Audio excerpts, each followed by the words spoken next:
Welcome to the fantasy zone. Get ready.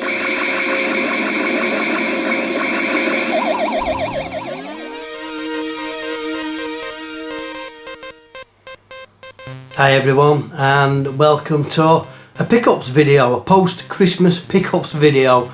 I wasn't really expecting to do one until the new year, must be honest, but I will have some more stuff to do with pickups in the new year, so I thought I might as well get this one out of the way. I've got quite a bit to show you. Some of it is what I got off eBay before Christmas, and then obviously I've got a few items that I got for Christmas. We'll start off with the pre-Christmas eBay pickups. There's a few 8-bit stuff in here, and some PlayStation 1 Platinums. Let's kick off with the Commodore 64, and again I've been going through my alternative software subset collection, making my way through that. This first one is Dead or Alive. It's basically a single screen shooter. It's very mediocre. This cowboy, each screen has, you know, enemies running onto screen trying to shoot you. You just got to shoot them back. That is pretty much it for that. Next we have got this is Bangers and Mash, and I think the two little gorillas, look like gorillas. It's a platforming game, and yeah, I'm not overly sure of the real gameplay of it, but it is a platformer. I did a quick look on YouTube just to see. Not sure if you control both characters as one player, or if, you know, one player plays as Bangers, the other player plays as Mash.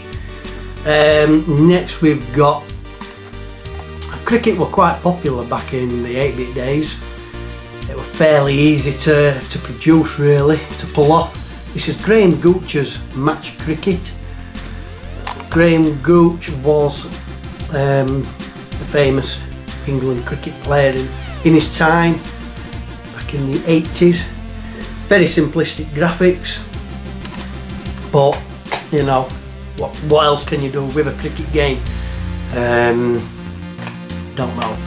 Next we've got, this is like a compilation one. There's two kinds of compilations on the alternative software range. The first is Foremost, and then like a subtitle action adventure Foremost, you know. There's quite a few of them, and we've also got Classic Arcadia. Now this is quite confusing. This is Classic Arcadia 2. But this can also be classed as Triple Decker 2. I don't know why, but the kind of some on some of these it's titled Classic Arcadia, and others it's Triple Decker. Basically, as it says there, you're getting 3 for the price of 1. I mean, they're not massively great games. Here we've got, you know, clones of arcade games, Missile. Obviously Missile Command, Crazy Herbert, obviously take on Qbert, and then we've got Grebbit, which is clearly a clone of Frogger. But yeah, that's Classic Arcadia 2. Like I say, it can also be called Triple Decker 2. Next we've got Bully's Sporting Darts. Anyone who's too young to remember Bullseye, which was a quiz show based around darts in the 80s. Bully was like the mascot, the cartoon mascot for the TV series, and this is obviously endorsed or advertised, sponsored, I suppose. Bully's Sporting Darts. That's Bully. Contestants did used to win a little figurine of Bully in the shows. Here we've got one of the other compilation. This is Foremost, and this is Foremost Sport. Basically, you know, other titles in the alternative software range. We've got Run for Gold. We've got End Zone, which is American football. Run for Gold is like track and field type type events. Rally Driver and Soccer Boss, which is obviously football management. Why soccer? Why say soccer? Nobody called it soccer back in the 80s. This one is, it's BMX Ninja. It has nothing to do with ninjas. I have no idea why we've got ninja in the title, but I think it was Retro Bear said on one of his recent videos, you know, back in the day, you could tag ninja onto anything and it'd sell, because ninjas were a big thing in the 80s as well. It's a very, very bad game, this, very poor. Yeah, you're basically riding along and you've got to perform like spins or jumps to knock out opposing enemies, if you like, well, other BMXers and skateboarders and whatever. It is very poor. This one is, here we go. So, this is Triple Decker 7, you know, or what was the other one? Classic Arcadia.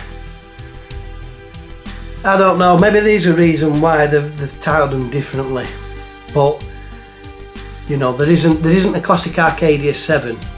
This is Triple Decker 7, and there ain't a Triple Decker 2 because it's Classic Arcadia 2, if you know what I mean. Yeah, we've got Blaster, Pac-Mania, Pac-Manic, and Olympic Skier. Again, all other alternative software releases, and they all look pretty poor, if I'm honest. Next we've got, I'm not saying it's rare, but this one don't come up too often. This is Foremost Cute. On this we've got Star Paws, which is a re-release, Danger Mouse Double Trouble, Punch and Judy, and Howard the Duck. I'm not overly sure if Danger Mouse and Punch and Judy are original alternative releases and Howard the Duck is a re-release. I'm not sure, to be honest. That is Foremost Cute.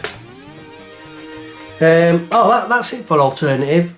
I managed to bag 2 Americana software games. One of them is a real gem, in my opinion.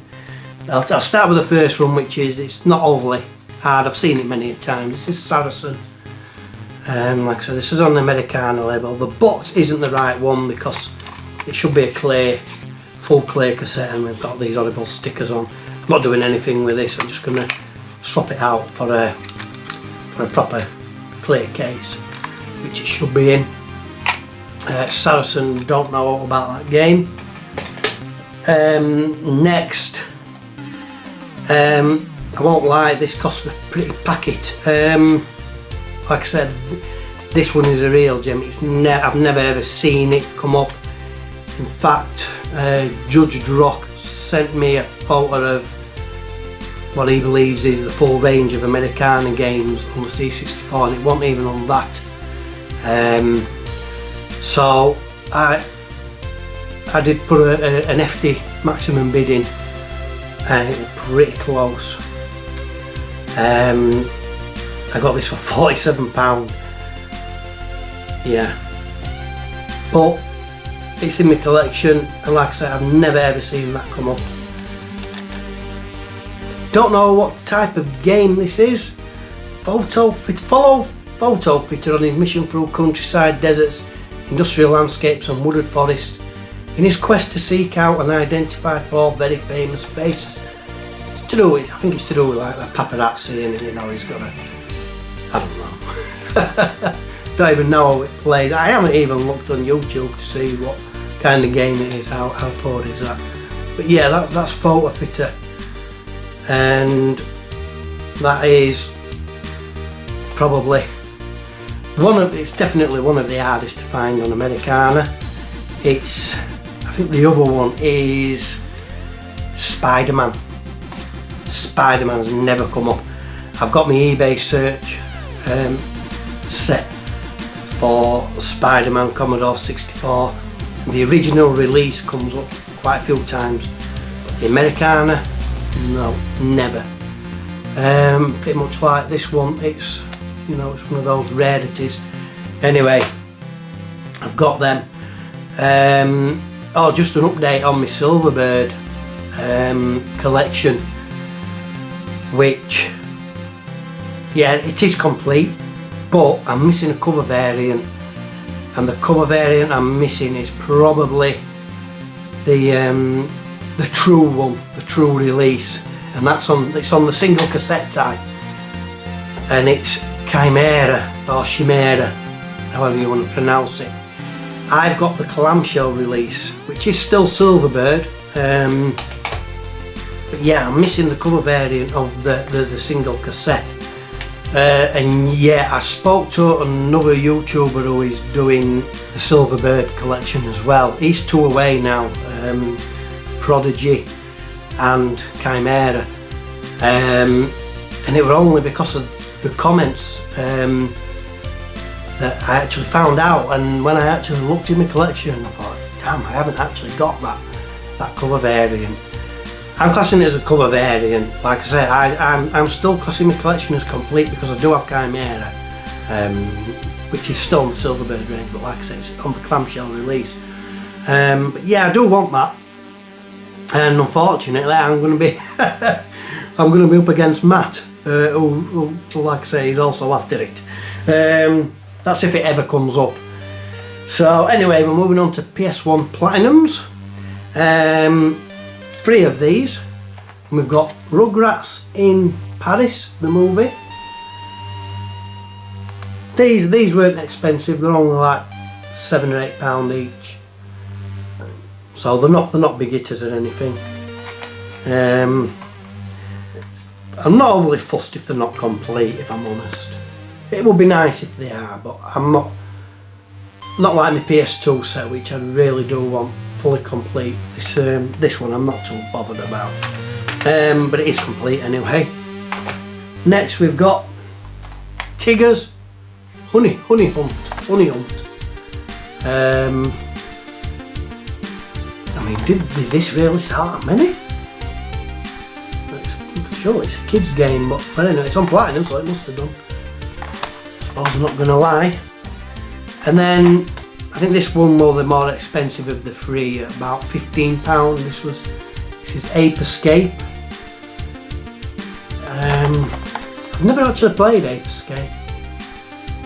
I like Super Monkey Ball kind of game, or just a platforming game, not overly sure. But anyway, that's the pickups from pre-Christmas from eBay. I'm going on to a couple of Christmas gifts now, and Joe got me this, and it's going in my Crash collection, even though I do collect gaming mugs. Look at that, Crash Bandicoot, that's lovely. Yeah, this will be going in the Crash collection. I do already have a couple of other mugs in the Crash collection. I love the colours on that, black, orange, really, I mean, favourite colours orange, so it looks really nice. And then Lorraine, oh no, I'll go on to one that Joe got me first, I'm gonna find it. So Joe, I got a few PS5 games, and Joe got me this one, and it's Jurassic Park Evolution 2. Dana thinks I was playing COD last night when he was streaming, and I joined late, but I won't. I was giving this a blast. Obviously it's like a simulation type of game, city building kind of game where you've got to build your park. It's quite complicated actually, it's not as easy as I was expecting. The interface is quite in-depth.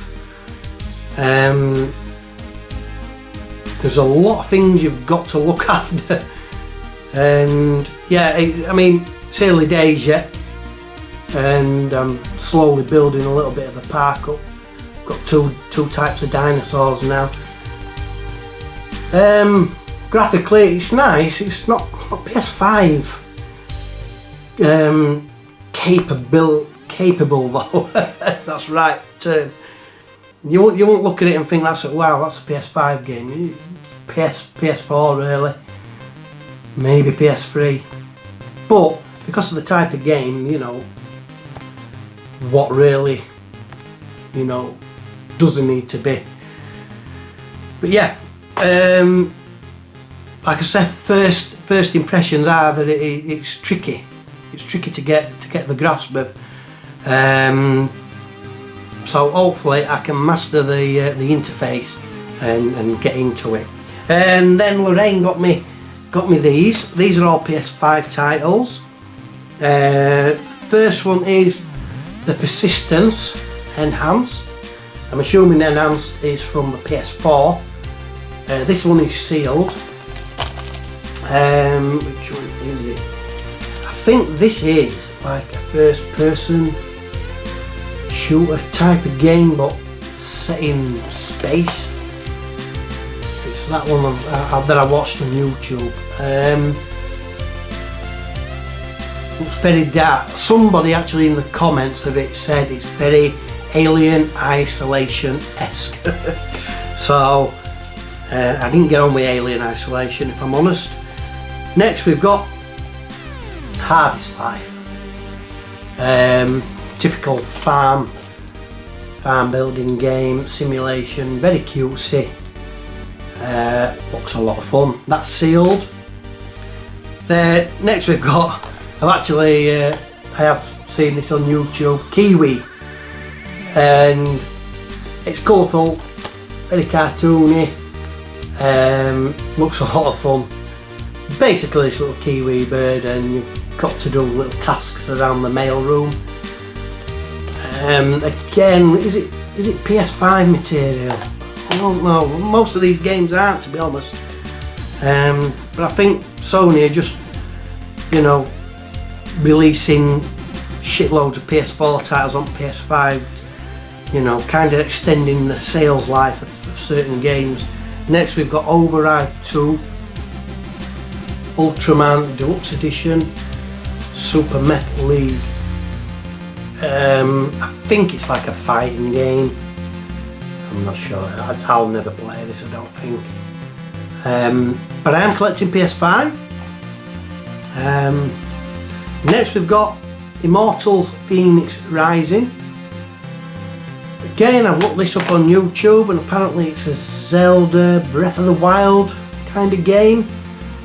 The video I watched actually was a comparison, and although the person in the video was saying that it's, you know, it's quite a good clone, if you like, and even some of the elements of this are better than Breath of the Wild.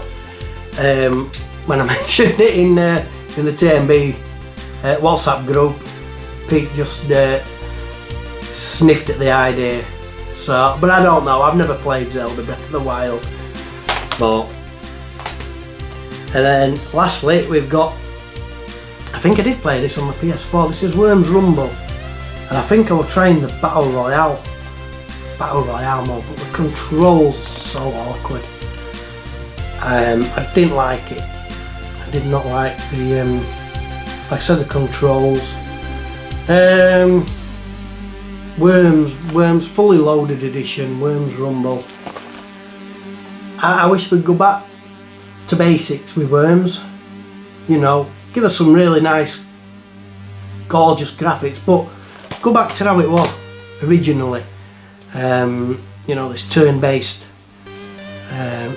blowing things up and what have you. Yeah, but whether they do or not. And then finally, Lorraine got me this, and it's, well, there's not a barcode on, somebody catching it. It's a voucher for Console Yourself, which is, it's a retro gaming shop in Pontefract. It's on the up road from me, so I will be spending that this week.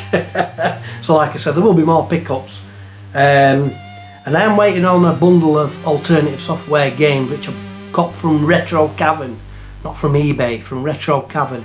And that's quite a big bundle, and a lot of cheap games, and a lot that I didn't already have. So, you know, obviously I've picked up quite a few. It should be a decent sized box actually. Yeah, I'm waiting on that. we've been run up to Christmas and that. I'm expecting him probably to be a little bit late. We're sending it out, but that is it for the pickups. And like I say, hopefully I'll have another one, as you know, pretty much straight into New Year. And I'm probably gonna maybe have a vlog of my arcade cabinet as well. I haven't done out on my arcade cabinet for a while in terms of video, but I am making a little bit of progress. It's only painting, but you know, the last time you lot saw it, I don't think there were any paint on it at all. It was just wood. So I'm going to show you progress on that. I'm going to go to my lockup a couple of days this week and try and make a big dent on that. But yeah, lastly, I suppose I don't really want to get serious on my channel, but I think a lot of people have noticed what's happening in the community. There's a big divide, and this has been going on for about half a year now, maybe even longer. And you know, it's I don't know, it's kind of still festering, and it's a shame. It's a big shame, to be honest. And I know Dana, he mentioned he don't like using the word community. He says I don't really want to be part of a community. Well, I do. I like the word community. I like the term community, and I like the community that we're in. But it has been, you know, it's been tarnished a little bit. And I just want to say, you know, come on, we're not school children. We're all grown adults, even though you won't think so. We're buying all these games. But yeah, I just think it's a bit silly now. I think it's got out of hand, and I think it needs nipping in the bud. You know, you don't have to like everybody. That's fair enough. But you know, all this backbiting, backstabbing, and shit, I think it's gone on long enough. Needs to stop. I don't know whether you agree with me or not. Or it's up to you. But you know, come on, let's get 2022 back to how it was. Let's get to how the community should be. You know, in a close community. Anyway, that's my 2 pennies worth. Hopefully, you know, things can be amended and repaired within the community in the new year. Well, don't even have to wait till New Year. Start now. But anyway, that's enough. Like I said, hopefully I'll chuck a pickups video out straight into New Year and show you what delights I've picked up. I'll show you what I've picked up from console yourself. I'm actually in two minds what to do. Do I just buy, you know, some cheap PS2 titles that I haven't already got, or do I buy a couple of the bigger titles that they've got in the glass cabinets? I'll decide when I get there. But yeah, anyway, for now that's me done, and that'll be me done for 2021. See you in 2022. Have a happy new year, everybody. See you later.